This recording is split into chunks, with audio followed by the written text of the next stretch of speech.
right, guys. Trying to hop in quickly for this B-side match. We have Shane versus Jesus. World class battling.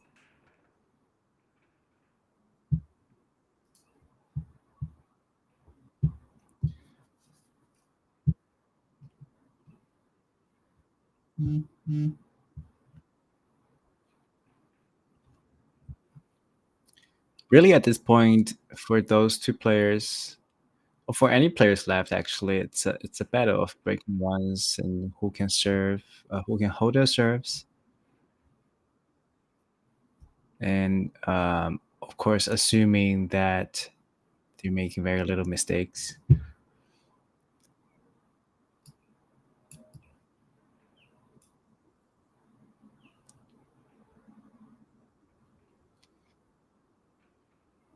Yeah, first dry break.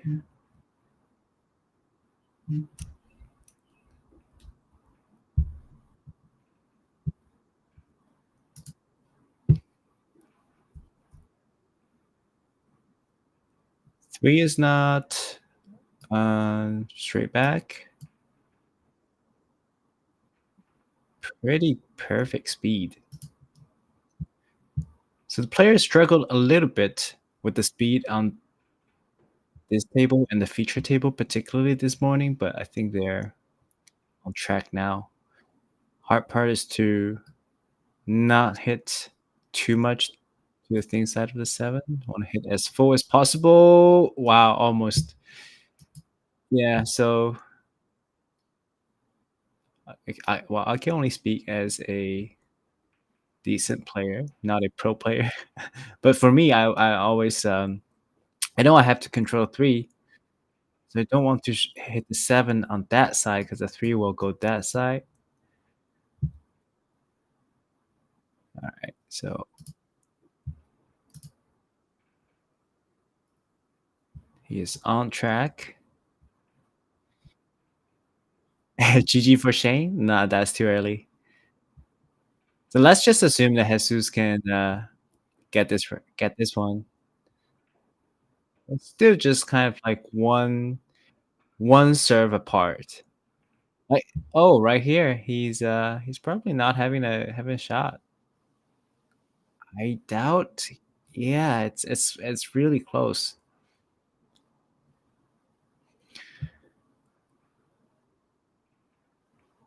All right, just enough. Just enough and past 8. Okay.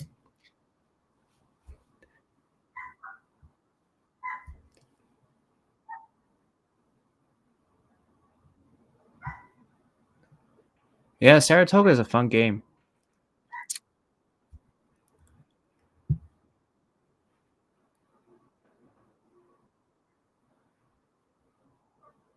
But I think for them, um, at this level, most of the times, the break is still the biggest part of the game.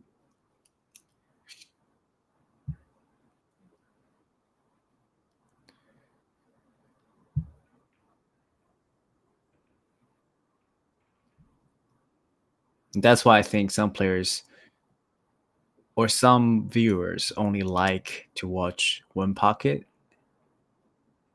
because the actual tactics are in the games. The break is much less important, even for the pros.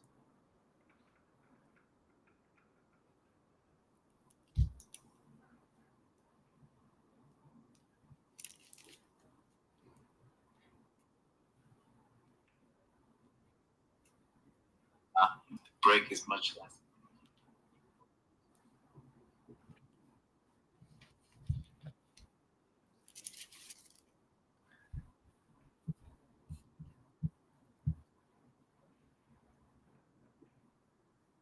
All right, quick racking.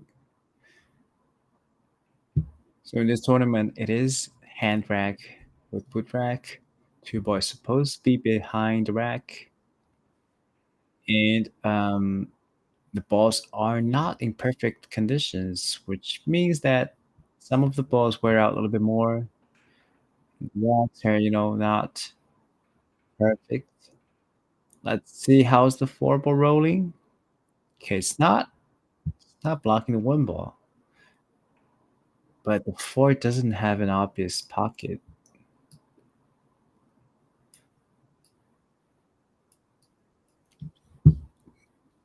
What's the course of the other table? Let me do a quick check.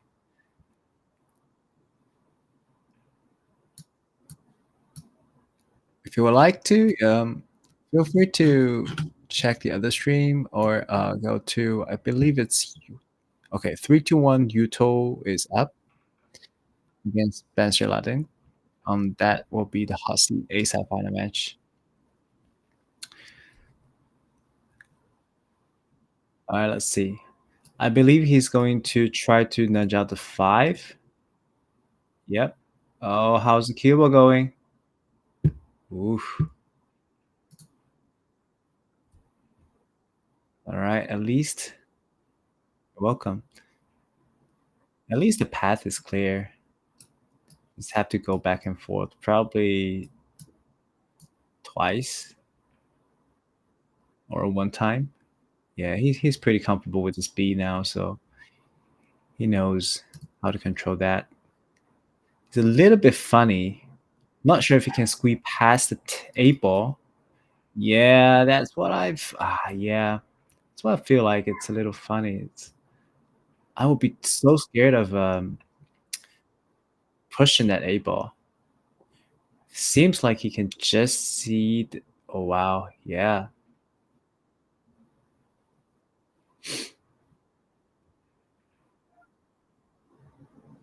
yeah, yeah. More and more players, not more and more players. More and more tournaments are using just magic racks.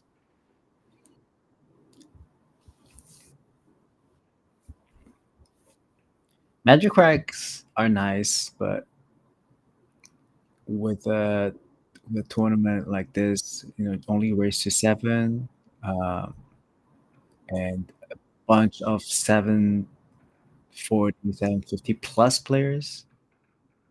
On the screen, you're watching at a 780 player and an 850 player. Just with Magic Rack, Bar Table, 9 foot, sorry, 9 ball, it's gonna be too easy for them.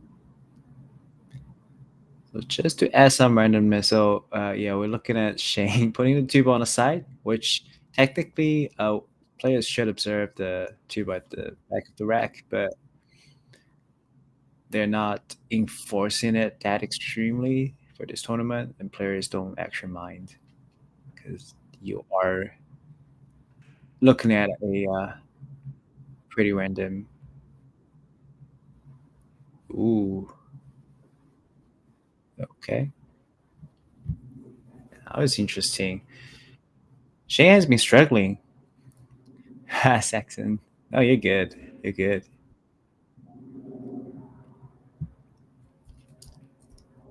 You just need to watch more pros playing, and you'll figure out.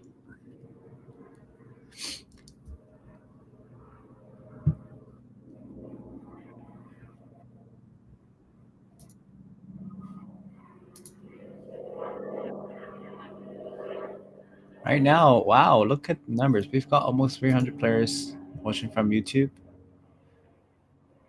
How's everyone's Sunday afternoon? I was trying to see why no two on the side for the rack. Why no two? I believe during the players' meeting they mentioned they want the two ball to be behind the rack for everyone. Because we are doing hand rack, wood rack. So they set up that rule. But throughout the tournament, well, because the balls are different sizes on the tables, so sometimes you just have to swap the ball so to try to make the rack as tight as possible. So later, they're saying, okay, we're not enforcing that instead. But previously at at the players meeting, they do have this rule as two ball need to be at the back of the rack. All right. Hello from Florida, Benton Pool.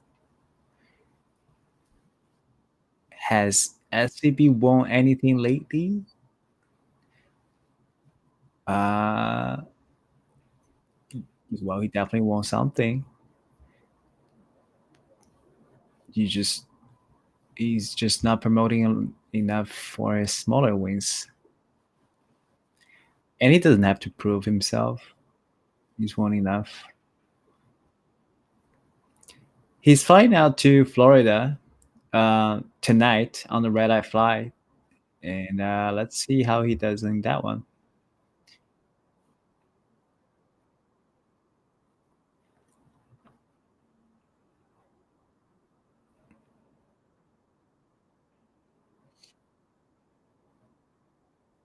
Kingston, Jamaica. Wow. Yeah, no major tournaments, but he's always a threat. So you can. I thought that jump. What about that jump? Man, okay, that was a cash register. Oh, that was loud. Yeah, Ultimate Pool. That's what I said. So he won some smaller. I believe that was in Idaho or Ohio. Yeah, Ultimate Pool, like Ty, Emilio just mentioned. Search for Ultimate Pool. It's like a ball tournament.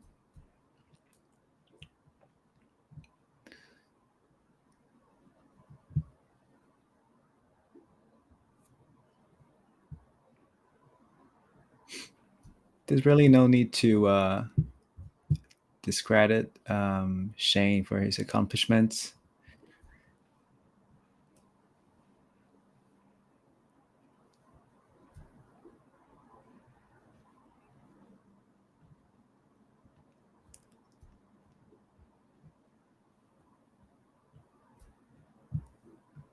This is a little interesting, actually. Best jumper in the world? Arguably, yes. I still think Federer is better, but in terms of the visual effect, Jesus really is one of the best. I think Jesus is really good at controlling where the cue ball lands exactly in terms of the distance, like how far the cue ball is landing in terms rather than how straight the cue ball is going. He can really determine, okay, where is the first hop of the cue ball, and that was why he could pull out those the famous double jump shot as well. Yeah, yeah, Ty. No, no, I'm not saying that. Just saying. I'm just saying. Shane has definitely won something. I'm just not doubting that, but I'm not 100% aware of everything he won, so I couldn't ask. I couldn't answer that question.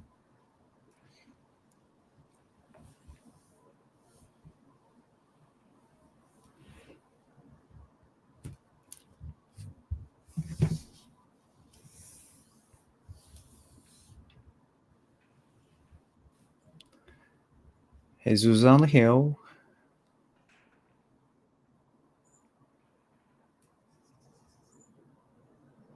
Oh, how the six ball? Well,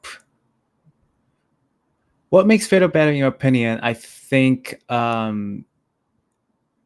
he is simply just more precise in terms of controlling the cue ball down the lane as straight as possible.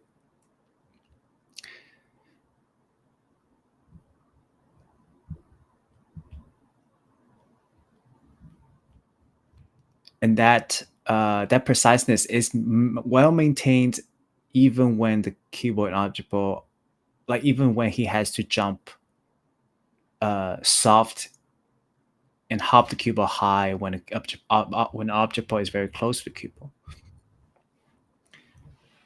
or when the object, so vice versa when distance is long. So it's more like so like Jesus can make probably a harder, more acrobatic jump, but in terms of the consistency, or maybe that's just because Federer. I've seen Federer's jump a little bit more than Jesus.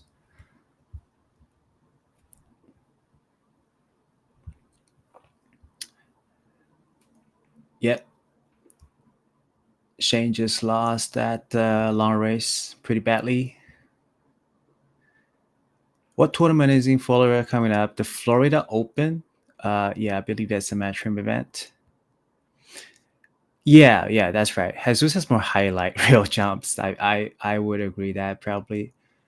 Um, I think it was probably in the same tournament when Jesus had that double jump.